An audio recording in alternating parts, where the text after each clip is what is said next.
Hey everybody, in this video I'm going to show you what's it like to use Mint Mobile on a day-to-day situation, such as driving around or even taking public transportation.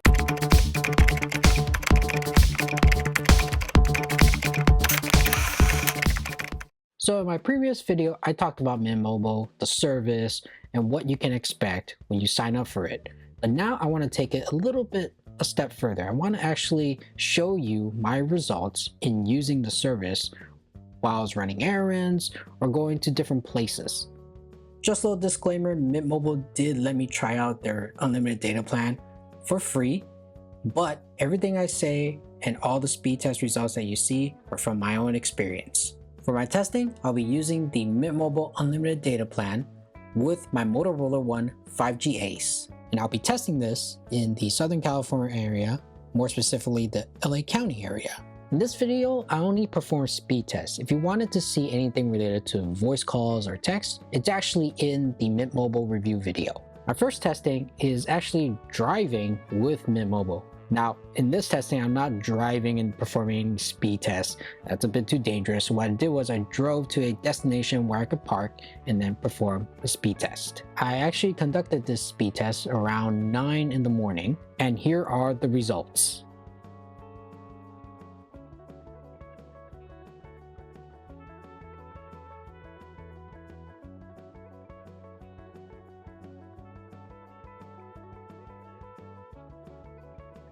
And the result I got was 750 megabits per second for my download speed and 139 megabits per second for my upload speed. I also did an LTE speed test, and here are the results.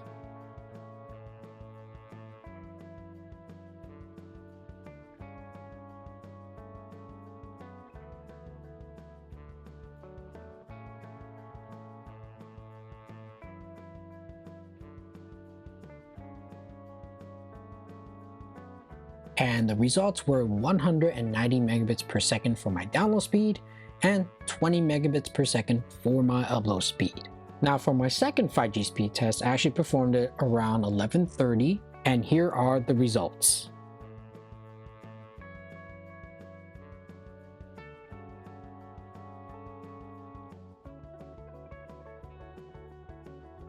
And my test results were 766 megabits per second for my download speed and 132 megabits per second for my upload speed. Pretty similar to the first 5G speed test. For my second LTE speed test, here are the results.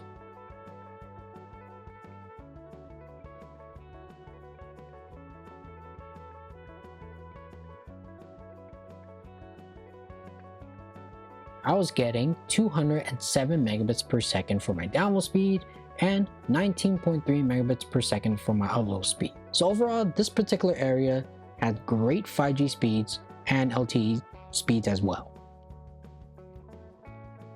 I also paired my phone to this Android Auto portable units, and I was able to use Google Maps and also music streaming, particularly on Apple Music. And both of these are not offline mode, they are online mode, so constantly using Mint Mobile for data. The only slight thing that I noticed was the buffering issue when I had with music streaming. Just one particular area, it just took a while for the next track to play because it was buffering, but once I drove away from that specific area, the music started playing. So there was that little brief buffering issue. So my next testing, I wanted to test out Mint Mobile in public transit. So I drove down to LA Union Station, parked my car in the underground parking area, and I wanted to do one little test in the underground parking area and see how well it performs. And I was getting 171 megabits per second for my download speed and 24 megabits per second for my upload speed. Not bad when you're in a underground parking area. Now it's time to test out Mint Mobile using public transit. More specifically, LA Metro, and also I'll be taking the light rail system. And this time, I'm going to be using the new regional connector that just recently opened, starting from the A line. Now, while I was riding the A line, I was able to do a speed test, and I was getting 113 megabits per second for my download speed and 46.3 megabits per second for my upload speed. So after the A line departs from the Union Station, it actually goes underground for a little bit. Now, during those times, I wasn't able to get cell reception, and that's pretty much for any carrier, I believe. My phone was getting zero reception. I have multiple eSIMs on my phone, and none of them were getting any reception. After riding the regional connector A line for quite some time, my first stop that I'm getting off is at Pico. This is where the LA Convention Center is located, and also Crypto.com Arena.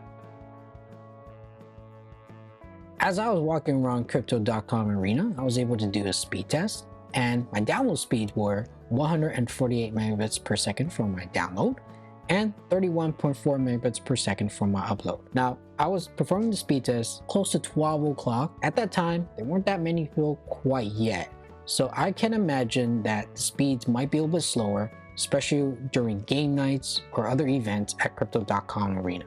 After walking around Crypto.com Arena, I hopped on back onto the A line and headed back to my next stop, which is the Little Tokyo Arts District. As I was walking around, I wanted to find somewhere where it's the most crowded part. The part where it's most crowded is around the Japanese Village area. And I did a little speed test, and I was getting 419 megabits per second for my download speed, and for my upload, I was getting 87.6 megabits per second for my upload speeds. So that's pretty fast for a very popular destination in Little Tokyo. I also went to the Little Tokyo Galleria shopping center. I was able to also perform a speed test. My test results were 70.7 megabits per second for my download speed and 12.3 megabits per second for my upload speed. So those are actually the slowest speed results that I got. It was in this particular shopping center. So that's what it's like to use Mint Mobile in the Los Angeles County area. But I want to know, what are your thoughts? Do you get the same speed test results in your area, or do you get something completely different? Leave your comments below. And if you want to try out Mint Mobile, you can use my affiliate link in the description. The affiliate link is commission based, so if you do click on it and purchase the plan using that link, I do get a small commission. If you'd like to support the channel, you can go ahead and join my YouTube membership or even my Patreon page. I'll leave the links in the description. And if you also want to check out some of my other MVNO reviews, you can check them out right here.